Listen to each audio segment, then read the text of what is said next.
Welcome to all of you. My name is Andrew Ronovic, and I'm really glad that you're here for this first session in our series on Christianity in India. We'll be meeting 4 times in the month of May. Each weekend, I will be posting and sharing a short video where I'll do some teaching for 15 to 30 minutes.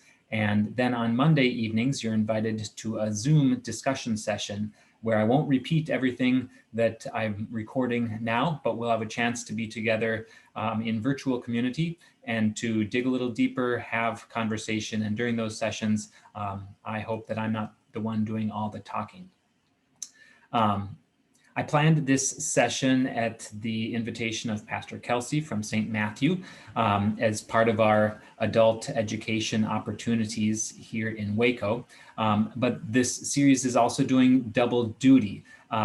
Some of you are aware from the sermon that I preached a couple weeks ago that the Northwestern Minnesota Synod of our ELCA Lutheran Church is doing an Easter appeal for India partnerships. And since I have roots in that synod, that's being shared with folks up there. So we might have some folks up north watching this, and if so, welcome to all of you.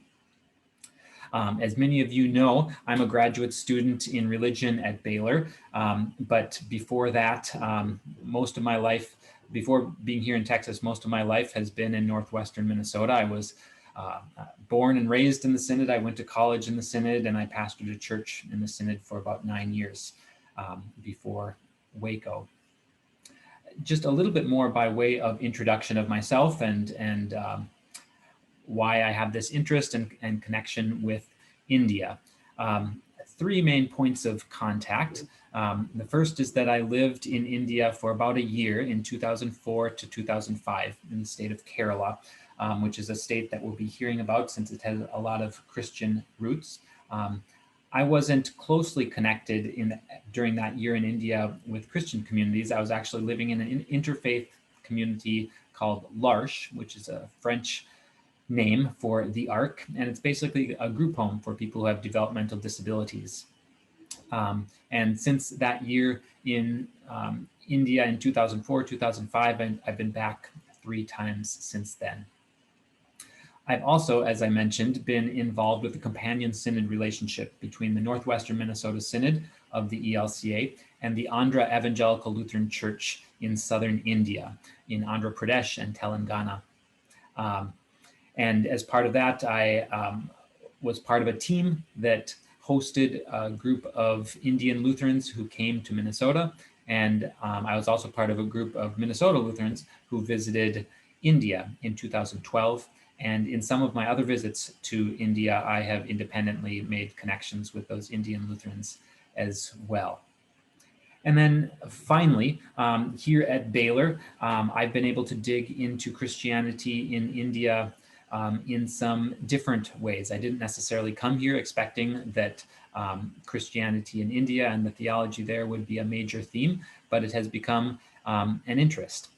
So I have had a chance to study some about the history of Christianity in India, a little bit about Hinduism, which is the primary religion in India. And I'm especially looking at Dalit theology. I'll just say a word about that now. It's basically a Christian theological perspective that comes from Indian Christians who are at the bottom of the caste system. They're often referred to as the untouchables. For my own research, I'm going to be looking at connections between emotions like shame and dignity and community and communion, and how that can connect with Dalit theology. So I have those handful of connections with India. Obviously, I don't know everything about India. It's a huge place with a massive amount to learn about. So I'm glad to learn along with you and share what I can offer in these weeks that we have together. I have just a little bit of a roadmap to share with all of you so that you have a little idea of what is to come. I don't have it mapped out in concrete with the end of the semester for me. I've been busy with a handful of other things, but I can tell you some things that we'll definitely be looking at. Part of it will be looking at Christian history, which goes back as early as the year 52 AD and is very much an alive history even today. It includes Orthodox Christians and Roman Catholics and Protestants, and also people that would maybe self-describe as people who believe in Jesus but aren't associated with the church. So India and the religious environment there raises fascinating questions about what Christian identity means, especially in an interreligious world. We'll also be spending some time on Dalits and Dalit theology. Like I said, that's an area that I've been researching. Most of the Christians in India are Dalit. They are from a lower caste background, and they have a really distinctive voice that I think is interesting to learn about in and of itself, but it also might shed some light on issues that are relevant to our own context in the US, because there are interesting ties between race and caste. And finally, I plan to spend some time thinking about what it means for us to be part of a global church. What does it mean to have relationships with Christians across the world? What does it mean to accompany one another? Accompaniment is a term that we in the ELCA use a lot when it comes to our global mission relationships. What can we learn from Indian Christians? How can we pray for one another? So I hope that this is not just trivia about Christians some long distance from here, but it's also something that bears on our own life in faith.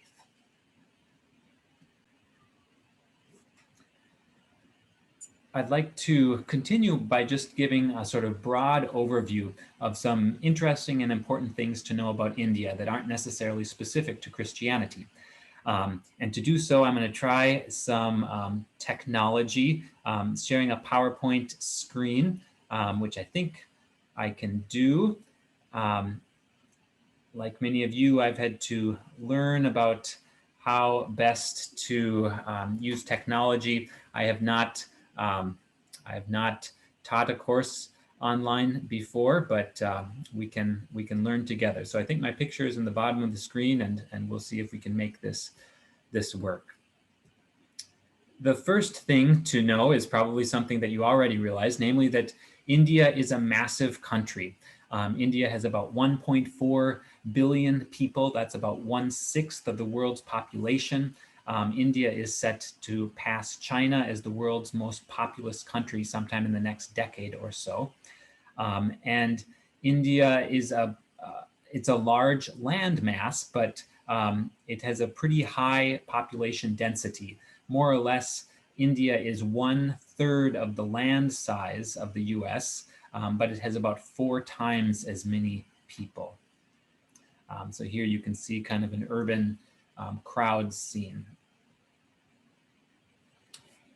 India's history is rich and complex. We will be focusing on church history, but of course there's also a political history.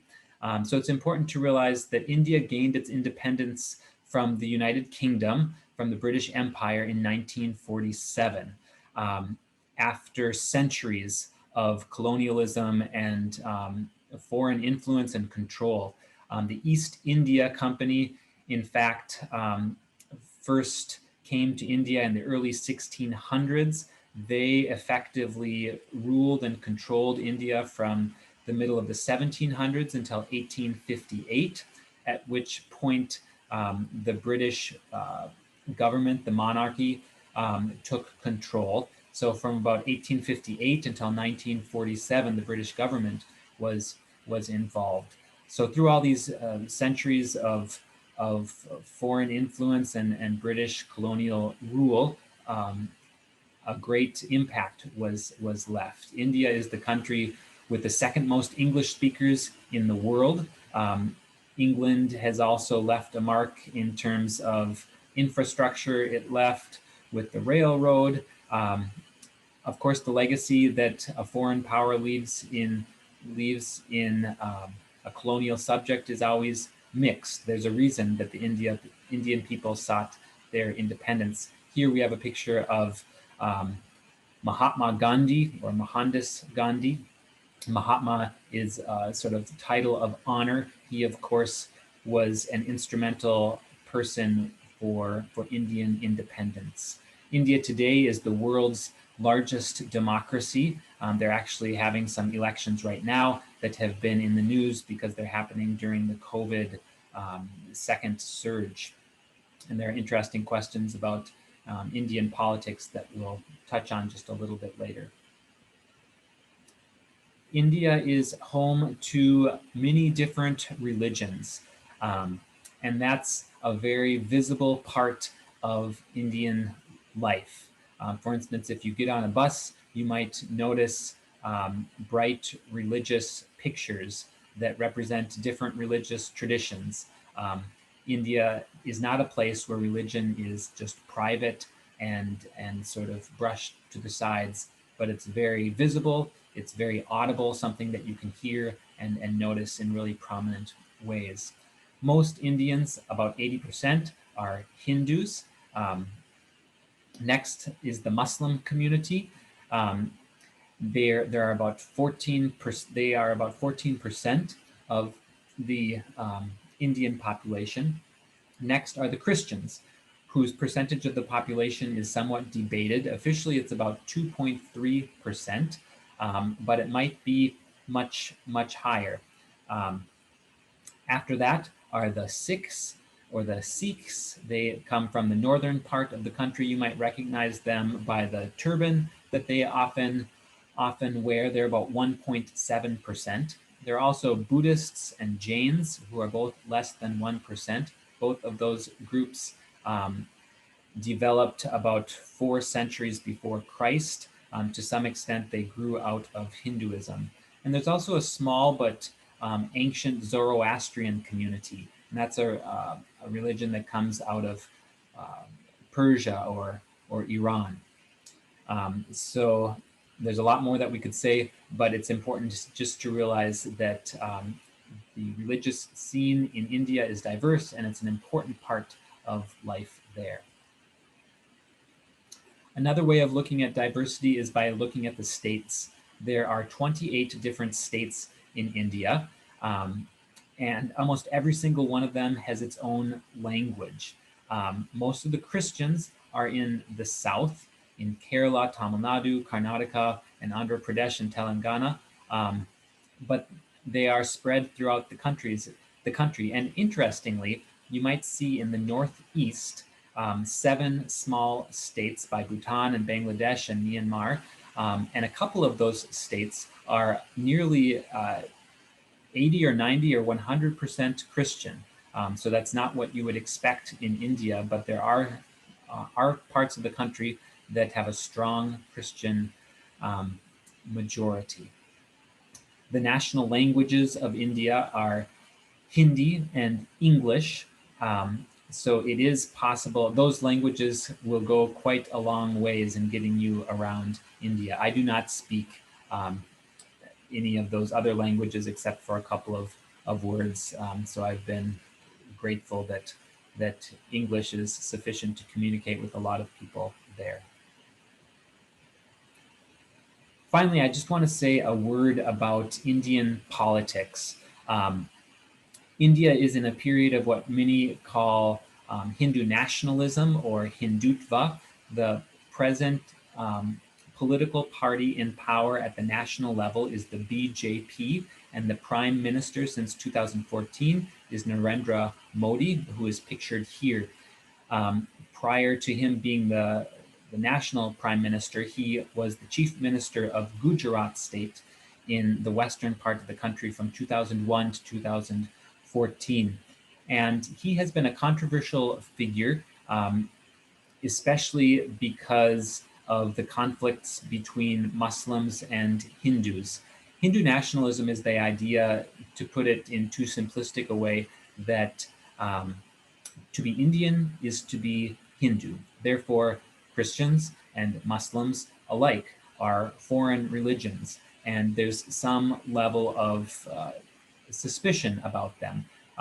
Officially, India remains a secular democracy, but there is this tension with with the currents of Hindu nationalism as well. Part of that is throwing off the yoke of colonialism. Like I said, there has been a long history of foreign influence and control. So Indians understandably want to stand on their own 2 feet. But there are a lot of disturbing trends these days in Indian politics. Many nonprofits have been expelled. Academics have had to get permission to attend online conferences that deal with matters relevant to Indian internal affairs. There are anti-conversion laws. Some states have laws against eating beef. There are questions too about election integrity. So it's kind of a tumultuous time for the country as a whole.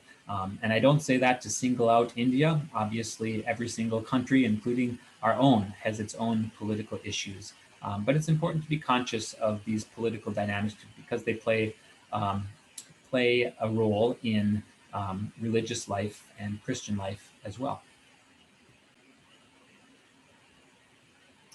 For the remainder of our time this week, I'd like to talk about Christian history in 2 streams. The first is the Thomas tradition, or the Syrian Orthodox tradition, and the second is the Roman Catholic tradition.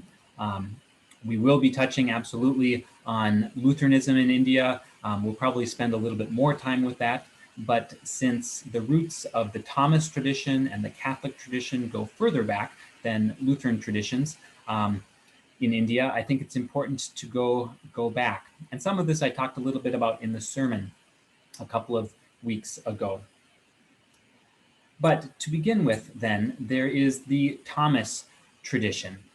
And I'll just summarize it very briefly, and I'll explain then those pictures that you can hopefully see in this video as well. So Thomas is one of the 12 disciples, and there is an ancient Syriac text from the 3rd or 4th century called the Acts of Thomas. There are actually stories, Christian traditions and legends that tell the stories of the adventures, the missionary trips of many of the disciples, and how they spread the gospel in their own places and ways after the resurrection and after Pentecost. And one of them is for Thomas. So the story of Thomas is that the disciples met with Jesus after Pentecost to find out their marching orders, where they would be sent. Thomas was assigned to India. He wasn't a big fan of the idea, but Jesus was insistent.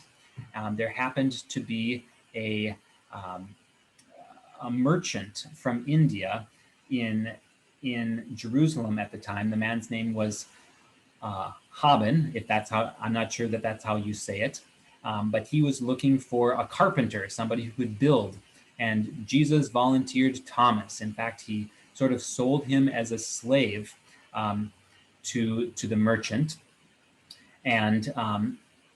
but Jesus also gave money to Thomas so that he could buy his freedom at any time. Anyway, Thomas has adventures along the way as Haben steers that merchant ship back towards northwestern India, and eventually they arrive there in the reign of the kingdom of King Gundafar, and archaeologists have actually found coins that show that indeed there was a king by this name in the 1st century. So that lends a certain degree of possibility to this story, even though these stories are absolutely debated by historians. Anyway, Thomas was charged by the king with building him a new palace. The king gave Thomas funds for the building project, and then the king went off. But Thomas started to notice all the people in need. And so instead of using the money from the king to build a palace, he gave it away to the poor and suffering people. There is a passage about what he says to the poor and the suffering in the Acts of Thomas. He says, "May your Lord give you rest, to whom alone is the glory, for he is the nourisher of the orphans and the provider of the widows, and he ministers unto all those who are afflicted." You'll recognize in that passage reference to orphans and widows, which obviously has a long tradition in the Bible. In the Old Testament and the New Testament, there is special concern shared for those who are vulnerable because of being without parents or being without spouse, and the stability that brings. Anyway, the king came back. Thomas had not built a palace. The king was angry, is ready to kill Thomas, but the king's brother dies. The king's brother goes to heaven. In heaven, the king's brother sees a spiritual palace that is being built for the king because of the good works that Thomas has done. The brother comes back, tells the king Thomas is saved, his adventures go on. Eventually, he goes to southern India, including Kerala and Tamil Nadu. The pictures that you see are from Tamil Nadu, which is a large and important state in southeastern India. Thomas spends some time ministering there. Tradition has it that it's up to 20 years. He makes a number of converts. Most of them, it seems, are from the higher castes. And this is important because the Thomas traditions in India tend to be higher caste people. And I'll say just a little bit more about that. Eventually, Thomas was martyred because he would not give sacrifices to the goddess Kali, Kali, who is an important Hindu deity. So the picture that you see of the man with the spear and the man kneeling, that's the martyrdom of Thomas. And it's part of a display that is at this St. Thomas Cathedral, the large white church that's in the other picture. So we don't know for certain that Thomas actually went to India, though again, it is quite possible the sea route existed. Jews came to India before Thomas did. So the passage, the journey itself was not impossible. We just don't have enough reliable written records. But we do know more reliably that by the 4th century, Christians from the Syrian tradition, from the areas that we would now call Iran and Iraq and Syria, started coming. The first group was a group of religious refugees, and they came together with another Thomas, Thomas Kinani, and they were granted many privileges when they came to India. They were given land, and they had a status that allowed them to enter into the caste system in many ways and exist there and flourish. So there too is another way in which the caste system for the Thomas Christians has played out in such a way that Thomas Christians are relatively high up. And that's different from most other Christians in India. But the conversion of lower caste people to Christianity doesn't happen until much later.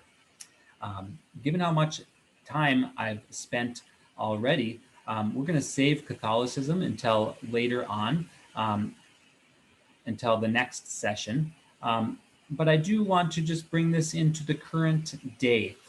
This last slide is the picture of 2 Indian Lutheran leaders who have died in just the last couple of weeks. The Lutheran World Federation website recently posted this notice about the death of 2 much loved leaders. The person with the staff is Emmanuel Panchu, the bishop of the Evangelical Lutheran Church in Madhya Pradesh, who died on April 23rd. after getting COVID-19. And the person in the red stole and the glasses is the Reverend Cunha Daniel. I'm not sure if I'm pronouncing that right. He was the president of the Good Shepherd Evangelical Lutheran Church, and he died of a heart attack on April 19th. He's remembered especially for his ministry among tribal people called Adivasis. We'll talk a little bit about them in the future. And he also ministered among Dalits. So I will ask you to keep these church bodies and the families of these church leaders in your prayers this week.